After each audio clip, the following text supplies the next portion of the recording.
को सब्सक्राइब किया है। आपने किया क्या? अगर नहीं किया तो कीजिए ना।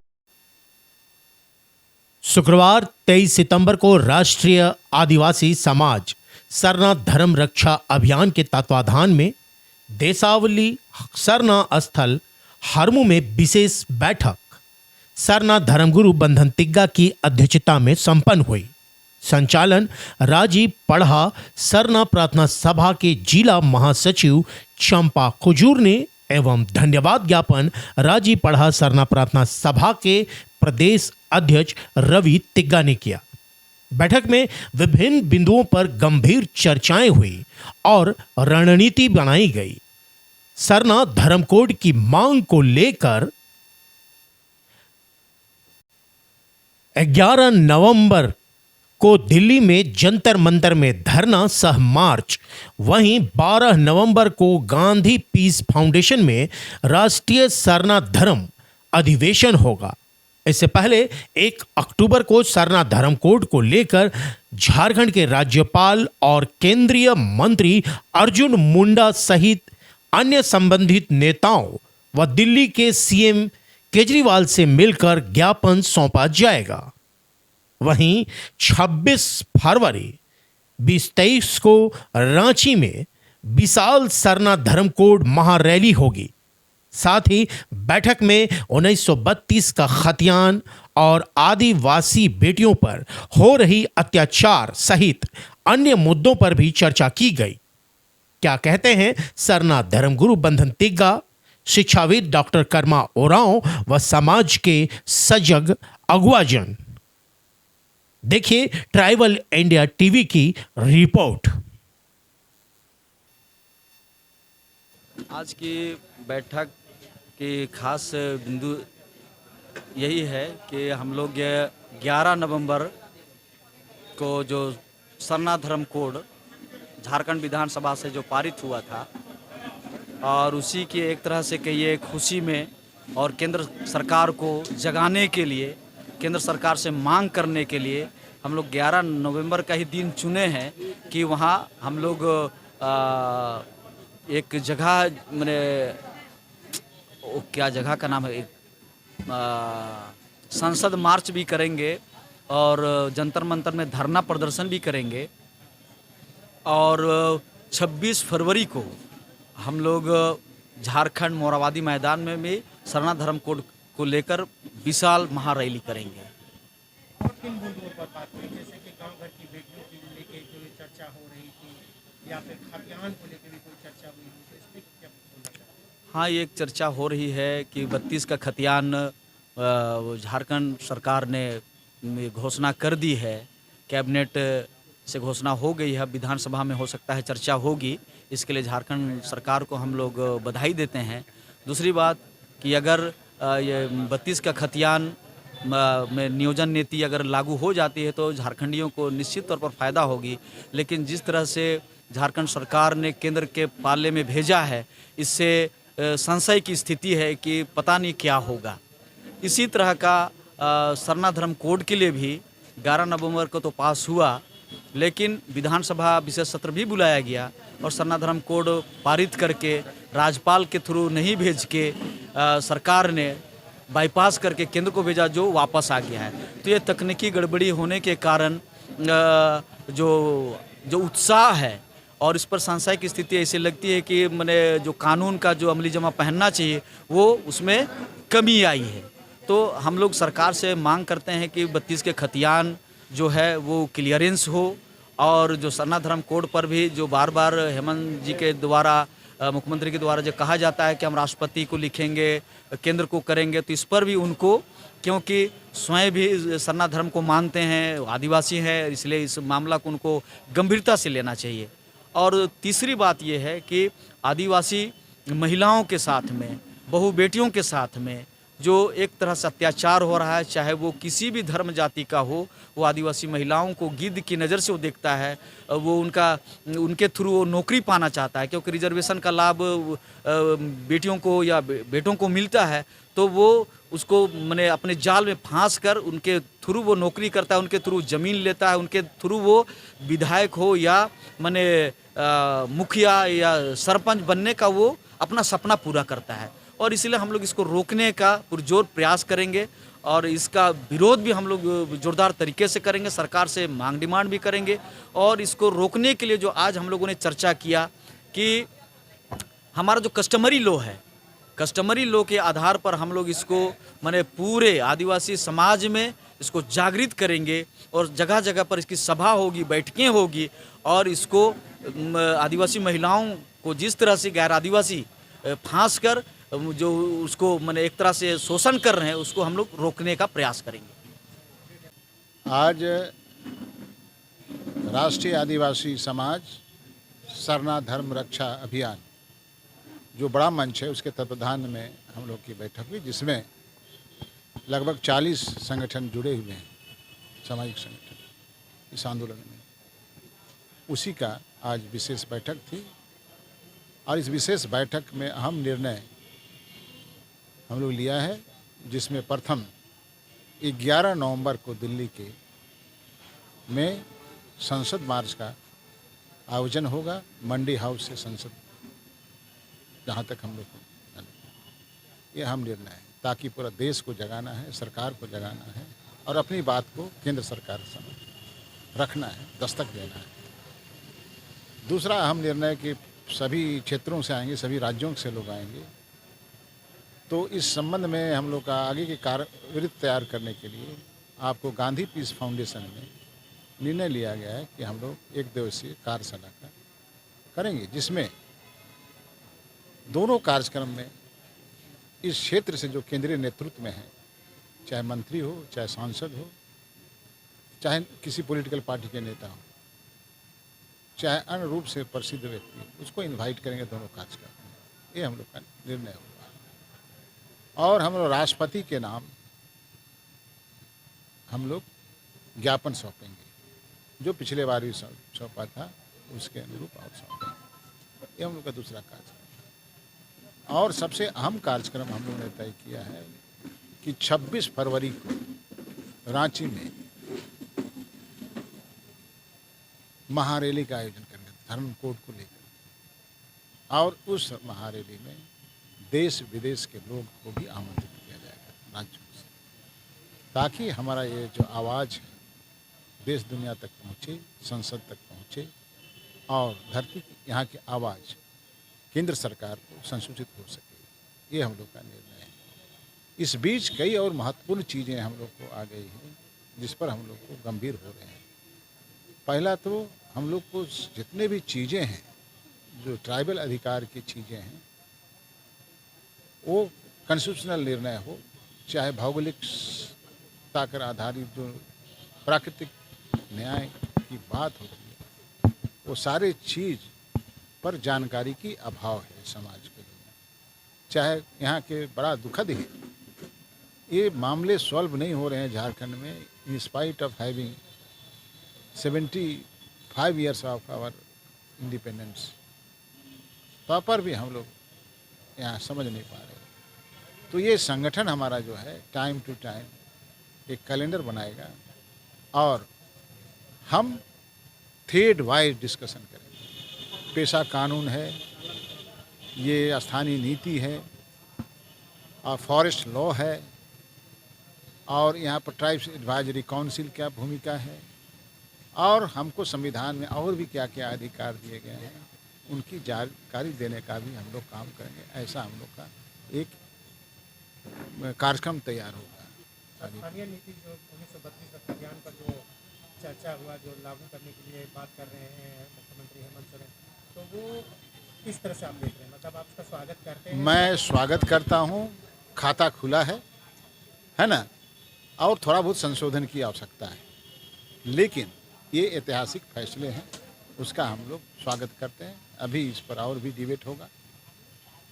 मेरा मत है कि, और हम लोग का जो आदिवासी मूलवासी संगठन है उसका भी मत है, और लोगों का भी देख रहा हूँ वही है कि जहाँ जहाँ छूटे हैं, सर्वे नहीं हुआ 1932 और उसके पहले, बाद में हुए 1932 के, उनका इंक्लूजन होना चाहिए, ताकि डॉक्यूमेंट तो वही है। तो आप लोग तो एक बड़ी अच्छे आंदोलन चलाए, आदिवासी मूलवासी स्थानीय नियोजन नीति 1932 का अभियान, लगातार आप लोग लगे रहे, कहीं सड़कों पर तो नहीं दिखे, लेकिन आप लोगों ने जिस तरह से रणनीति को अपनाया और जिस तरह से मुकाम तक पहुंचाया, तो क्या लगता है कि देखिए, आंदोलन की शुरुआत मैंने पिछले साल 31 अगस्त से शुरू किया।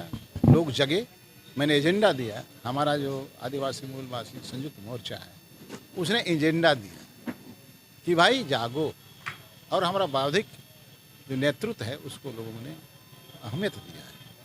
सरकार भी दिया है, दूसरे लोग भी दिए। एक खुशी की बात है, और आगे भी करेंगे। मैं आपको ये भी बताना चाहता हूँ, हमारा 31 अगस्त 2022 को मैंने स्मारिका निकाला, उसमें क्रिएटिव राइटिंग्स हैं, एक कंटिन्यूएशन में रहेगा, और अगले 3 महीना में बचे खुचे जो मसले हैं झारखंड के, उसको लिपिबद्ध करके दुनिया के सामने लाने की कोशिश, ताकि लोग चले। ये भी मसला हमारा चल रहा है।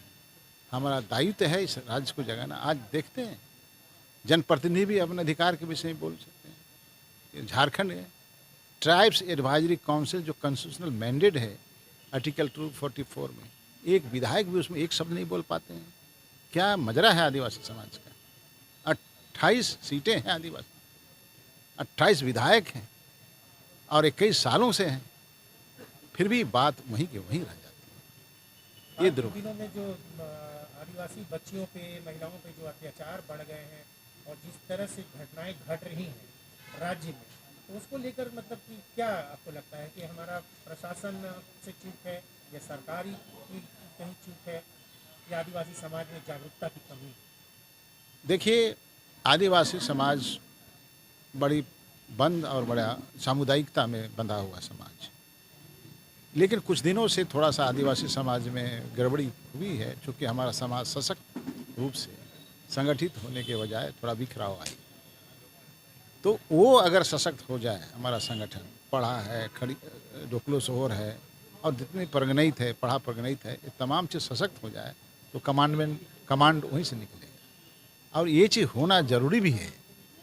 इसलिए चूँकि आदिवासी समाज आज उस स्तर पर नहीं है जो दूसरे समाज हैं, इनकी सामूहिकता अभी तक गई नहीं है, और कारण आप देख रहे हैं, बड़ा आश्चर्य और बहुत दुख भरी बातें भी है। हमारा समाज दूसरा जो इकोनॉमिक बेस है, व्यापार है, कारोबार है, व्यवसाय है और उद्योग है, ये तमाम तरफ शिफ्टिंग नहीं हो रहा है। एग्रीकल्चर कितना सस्टेन कर सकेगा हम लोग? एग्रीकल्चर का जो आर्थिक व्यवस्था है, कितना दूर तक हमको मदद करेगा समाज को? ये बड़ा सोचनीय स्थिति। इसलिए हम लोग ये भी मुहिम चलाएंगे कि आदिवासी समाज का ट्रांसफॉर्मेशन हो, इकोनॉमिक बेस बदले और चेतना हो, एजुकेशन मजबूत हो और दूसरे क्षेत्र में आगे बढ़े। पूरे शहर में आप अगर सेंसस ले लीजिए, आप छानबीन करेंगे तो 20 गो भी नहीं मिलते हैं। न पान की गुमटी है, न दूसरा चीज़ें हैं, न किसी तरह का दुकान है, न बड़े हैं न छोटे नहीं हैं। तो कैसे सस्टेन करेगा समाज? ये चिंता का विषय है। इसलिए इकोनॉमिक्स बेस को ट्रांसफ़र करना होगा, है ना? और ये नहीं करेगा, आदिवासी समाज सबल नहीं हो सकता है, मजबूत नहीं हो सकता है, एम्पावरमेंट नहीं हो सकता है। आज एजुकेशन में हम हैं, पढ़े लिखे, तब आपके सामने बैठेंगे, और ये मुख्य समाज को एक दिशा देनी होगी। ये हम लोग आज निर्णय लेंगे। बैठक में जो पिछला बैठक था उसमें बहुत सारे विषय बिंदु तय किए गए थे, उस पर आज गहन चिंतन मंथन हुई और उसको बारीक से आज चर्चा किया गया, जिसमें विभिन्न संगठन के जो प्रतिनिधि हैं वो आज शामिल हुए थे। और इसमें पहला तो हुआ कि ये अक्टूबर महीना में हम लोग जितने भी केंद्रीय मंत्री हैं जो हमारे सरना धर्म कोड की बात को केंद्र तक पहुंचा सकते हैं, उन तमाम मंत्रियों से मिलने की बात हुई है, उनके लिए ज्ञापन तैयार किया जा रहा है। और उसके बाद दूसरा बिंदु जो तय किया गया, 11 नवंबर और 12 नवंबर को जो दिल्ली में कार्यक्रम होने वाले हैं, उसमें 11 नवंबर को तय किया गया कि वहाँ भारी संख्या में हम लोग वहाँ पहुँचेंगे और 11 नवंबर को संसद मार्च किया जाएगा। और संसद मार्च करने के बाद हम लोग जंतर मंतर में एक विशाल धरना हम लोग देंगे। और उसके बाद 12 तारीख को जितने भी संगठन हैं जो पूरे देश के विभिन्न राज्यों से प्रतिनिधि जो आए हुए रहेंगे, उन तमाम प्रतिनिधियों की वहाँ प्रतिनिधि सभा होगी, जो शायद गांधी पीस फाउंडेशन है उसमें करने की बात हो रही है, तो उसके लिए वो बुक किया जा रहा है, वो होगा। और उसके बाद तीसरा कार्यक्रम जो तय हुआ आज के बैठक में, वो है अगले साल 2023 में फरवरी माह के 26 तारीख को रांची में विशाल सरना धर्म को लेकर महारैली और बड़ा सभा यहाँ आयोजित करने की बात है। तो ये इन बिंदुओं पर यहाँ विशेष चर्चा की गई और ये कार्यक्रम तय किए गए हैं। 19 की 32 के जो खतियान है उसको लेकर भी मुख्यमंत्री ने घोषणा की है कि जी। से पास हो गया, तो इसको किस तरह से देख रहा है आदिवासी समाज, क्या मतलब कहना चाहिए? जी, ये सिर्फ आदिवासियों के लिए ही नहीं बल्कि पूरे झारखंड के जितने भी वासी हैं, चाहे वो आदिवासी समाज से हो, एससी समाज से हो, ओबीसी हो या सदान हो, सबों के लिए ये निहायत रूप से ज़रूरी है। क्योंकि जो भी हमारा हक अधिकार है वो इसके बिना हम अपने हक अधिकार को हम लोग नहीं ले पा रहे हैं और हम लोग हमेशा से वंचित हो रहे थे। ये जो 1932 की बात हो रही है वो 32 इसलिए कहा जा रहा था क्योंकि शुरू से एक नारा लगा था कि हमारी पहचान 1932 के का खतियान। तो सही मायने में कहा जाए तो लास्ट रिकॉर्ड ऑफ सर्वे ये एक मापदंड है जिसमें कि जो सर्वे हुआ उसका जो अंतिम सर्वे है वो एक आधार है। लेकिन लोगों के लिए मतलब एक जो नारा था और जो 1932 से ये स्थानीय नीति चर्चित था तो इसलिए 1932 चर्चा में आ रहा है। लेकिन ये लास्ट सर्वे ऑफ रिकॉर्ड ये सही होगा जिसके माध्यम से यहाँ के जो भी लोग हैं, जो यहाँ के लोग हैं, उन लोगों को यहाँ पर अपना हक और अधिकार मिल पाएगा और यहाँ के लोगों का जीवन स्तर ठीक ठाक हो पाएगा।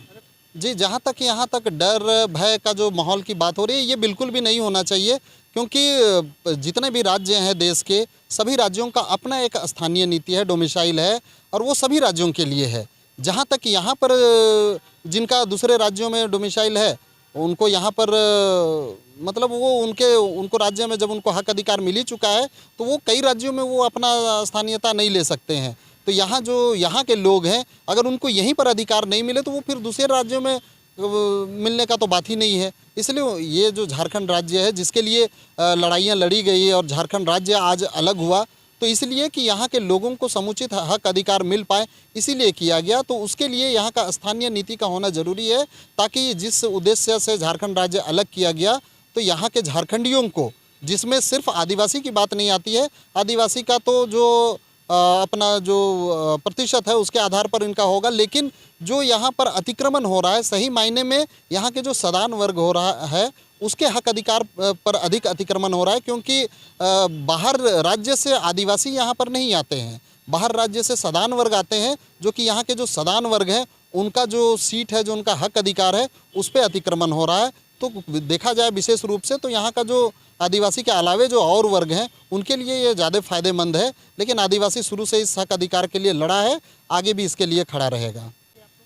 जी, इस पर काफ़ी चिंता व्यक्त किया गया और चिंता ही नहीं व्यक्त किया गया, इसके लिए कई सुझाव भी यहाँ सुझाए गए क्योंकि वाकई में ये घटना हम लोग लगातार अभी हम लोग देख ही रहे हैं। कहीं ना कहीं कुछ ना कुछ इस तरह का घटना सुनाई दे रहा है। कहीं मतलब आदिवासी लड़कियाँ जो हैं वो नहीं समझने की वजह से कम उम्र में वो दूसरे समाज के संपर्क में आ रहे हैं, उनकी हत्या हो जा रही है और मतलब बहुत सारा जो क्योंकि वो मतलब कि कोई प्यार और ये नहीं रहता है, वो उनका एक मकसद रहता है कि इसका हम मिसयूज करें, उसके माध्यम से आदिवासियों का जो जगह ज़मीन है, उनका जो हक अधिकार है उस पर हम हमला करें, ये मकसद रहता है। जब वो पूरा नहीं होता है तो उनकी हत्याएं कर दी जाती हैं। तो ये एक घटना देखने को मिल रहा है।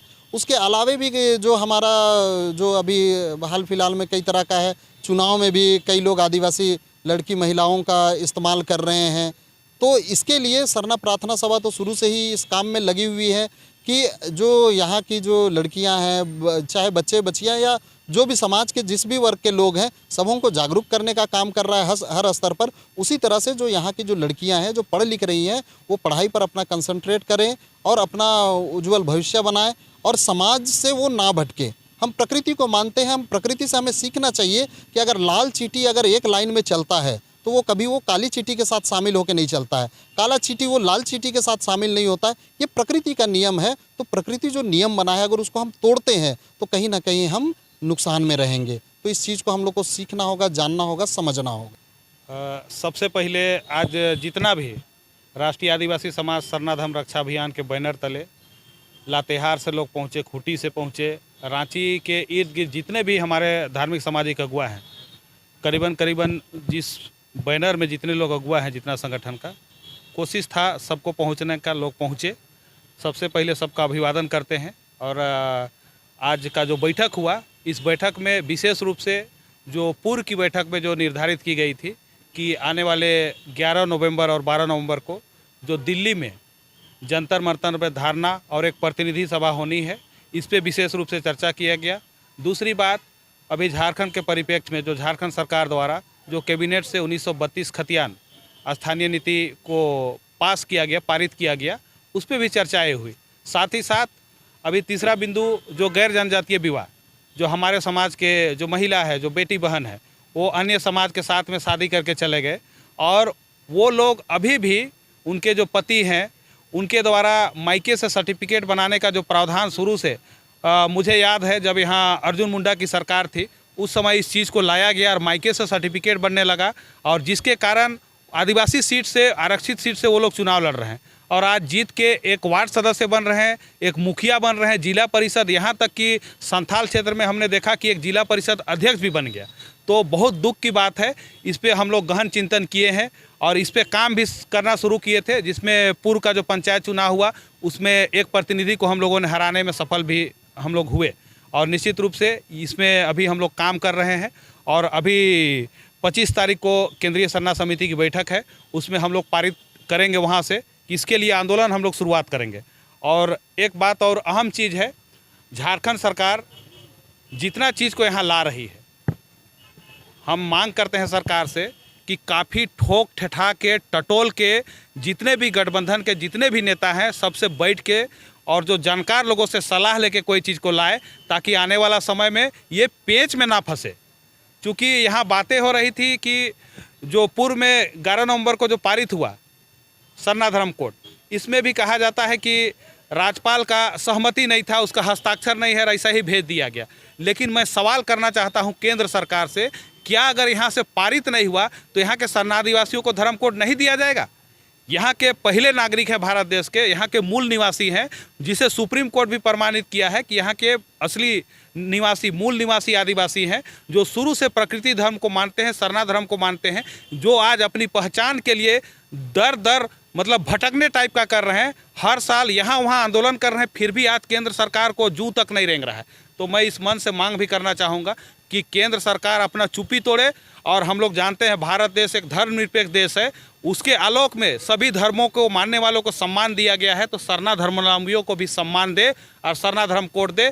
और मैं राज्य सरकार से ये भी मांग करना चाहता हूँ कि आपने अगर राजकीय धर्म का सम्मान सरना धर्म को दिया है तो यहाँ के जितने भी फॉर्मेट हैं सभी फॉर्मेट में सरना धर्म का कॉलम आपको लाना होगा, ये मांग मैं करता हूँ। और अंतिम समय में जो एक बड़ी बात यहाँ आई कि झारखंड प्रदेश में 26 फरवरी 2023 को मोराबादी मैदान में एक विशाल महारैली का आयोजन किया जाएगा, जिसमें राष्ट्रीय धर्म रक्षा अभियान के बैनर तले आहूत होगी। और इसमें देश के अलावा झारखंड सहित कई राज्य के लोग शामिल होंगे। साथ ही साथ जो हमारे विदेश में जो सरना धर्म को मानते हैं और वहाँ से मांग कर रहे हैं सरना धर्म हमें चाहिए, ये मांग को इसकी मजबूती लाने के लिए झारखंड प्रदेश में रैली का आयोजन किया जाना है फरवरी में, और इसकी तैयारी हम लोग अभी से करने में लगे हैं। और सर्वप्रथम जो दिल्ली में आहूत है उसकी तैयारी के लिए आज घोषणा हो चुकी है और हम लोग सभी से मांग कर रहे हैं कि अभी से लोग अपना अपना टिकट का व्यवस्था करें, टाइम से हम लोग पहुँचे। और बड़ी संख्या में यहाँ तय हुआ कि सबसे पहले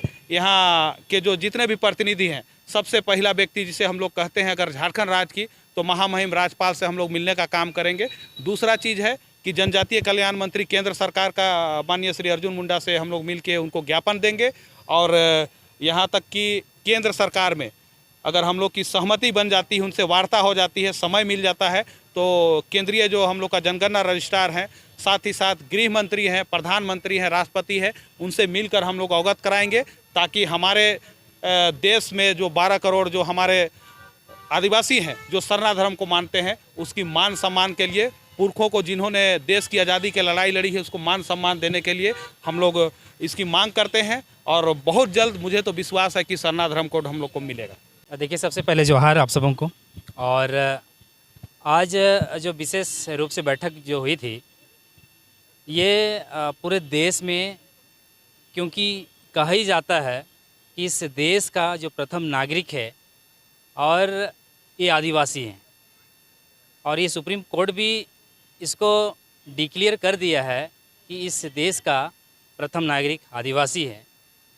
जब इस आदिवासी को इस देश में रहने के बाद जब हमें उसकी कोई एक पहचान नहीं मिलती है, तब तो बहुत दुर्भाग्य की बात है। इसलिए वर्षों से ये लड़ाई चलता आ रहा है कि हमें एक पहचान मिलनी चाहिए, हमारी धर्म की एक पहचान होनी चाहिए, जिससे कि अपनी जो जनगणना है और अपने जो आदिवासी जो समुदाय है, जो सरना समाज के लोग हैं, प्रकृति पूजक जो हैं, वो हमें एक पहचान मिले कि हम लोग कितने लोग हैं इस देश के अंदर में। तो उसकी लड़ाई वर्षों से चलती आ रही है और आज उसी को लेकर के विशेष बैठक बुलाई गई है आज देसौली रांची में। और इसको लेकर के 11 नवंबर 2022 को देश की राजधानी दिल्ली में जंतर मंतर में इसको एक मार्च पास्ट किया जाएगा। उसमें एक जुलूस के तौर पे हम मंडी हाउस से जंतर मंतर तक जाने का काम करेंगे। इसमें पूरे सभी इस देश के सभी राज्य से सरना धर्मावलंबी लोग सब कोई आएंगे और इसको एक बृहद रूप देने का काम करेंगे और जिससे भी इस बारे में बात करना हो वो हम लोग बात करने का निर्णय लिया है। तो मुझे खुशी है कि इस देश में सरना धर्म को एक पहचान मिलेगी और लगता है कि आने वाला समय में ये हमें धर्म कोड मिलेगा। और साथ ही साथ आप जैसे आपने कहा कि 1932 को लेकर के ये जाहिर सी बात है, ये बहुत पहले हो जाना चाहिए था। पिछला 20 वर्षों से 22 वर्षों से उससे पहले से ये हमारी जो लड़ाई थी कि स्थानीय नीति और सरकार बनने के बाद में यहाँ राज्य अलग होने के बाद भी हमें कोई स्थानीय नीति कोई सही तरीके से कोई परिभाषित नहीं किया हुआ था। तो आज हेमंत सरकार को मैं बहुत बहुत धन्यवाद देता हूँ, क्योंकि उन्होंने एक स्थानीयता को परिभाषित करने का काम किया। अभी तो कैबिनेट में पास किया है कि 1932 जैसा पुरखों से हमें ज्ञात मिला है और वो लोग कहते थे कि हम लोग जैसे रांची को लेके हम बात करें तो 27 से मान लिया 1927 से हमारा सर्वे शुरू हुआ तो 35 में ख़त्म हुआ। तो जैसे 1932 एक स्लोगन हुआ कि 1932 बोलने से बड़ा अच्छा लगेगा कि 1932 का खतियान हमारा पहचान। तो इस तरह से उन्होंने 32 को लेकर के इन्होंने आंदोलन को छेड़ा। वो पॉलिटिकल शब्द है, जैसे हमें पता चला है कि पॉलिटिकल शब्द है 1932। हालांकि 27 से लेकर के 28, 29, 30, 31, 32, 35 तक ये सर्वे चला था। तो 1932 का मतलब ये नहीं है कि 1932 का कट ऑफ डेट है। तो ये 1932 से ये मतलब डिक्लेयर नहीं हुआ है कि 1932 ही कट ऑफ डेट है और उसके बाद वाला मान्य नहीं होगा। तो इसमें कुछ हमें जहाँ तक लगता है कि संशोधन की ज़रूरत है। संशोधन क्या है कि खतियान के आधार पर स्थानीय नीति परिभाषित किया जाना चाहिए। और 64-65 का जहाँ बात है, कोल्हान की जो बात हो रही है, माधुकुड़ा जैसे हमारे वहाँ पूर्व मुख्यमंत्री उन्होंने कहा कि हम लोग बेदखल हो जाएंगे। तो मेरा मानना है कि 1964-65 का यदि सर्वे भी हुआ है तो कहीं ना कहीं उसका आधार संरक्षण रहा होगा, उससे पहले कहीं ना कहीं सर्वे हुआ होगा, उसके आधार पर ये 64-65 का सर्वे हुआ होगा। जाहिर सी बात है, तो हम उसको भी तो ले सकते हैं ना। तो इसलिए किसी को बेदखल होने का हमको जहाँ तक लगता है कि नहीं होगा। और ये आने वाला समय में पूरा उम्मीद है कि वर्तमान जो सरकार है हेमंत सोरेन इसको खतियान के आधार पर स्थानीय नीति को परिभाषित करेंगे। मेरा नाम Sangam Oraon, Jharkhand tribal student association JNU पूर्व अध्यक्ष। और जैसे 1932 खतियान को लेकर मार्च में हम लोगों ने आंदोलन किया था विधानसभा घेराव आदिवासी छात्र संघ के द्वारा। उसमें हम लोगों ने जो सरकार से मुख्य मांगे थी कि स्थानीय नीति बनना चाहे 1932 खतियान की या खतियान के आधार पर, या जो कोल्हान में जैसे आखिरी सर्वे सेटलमेंट के द्वारा 1964-65 जो भी है उसके अनुसार बनना चाहिए। हम लोग सरकार से मांग किया था।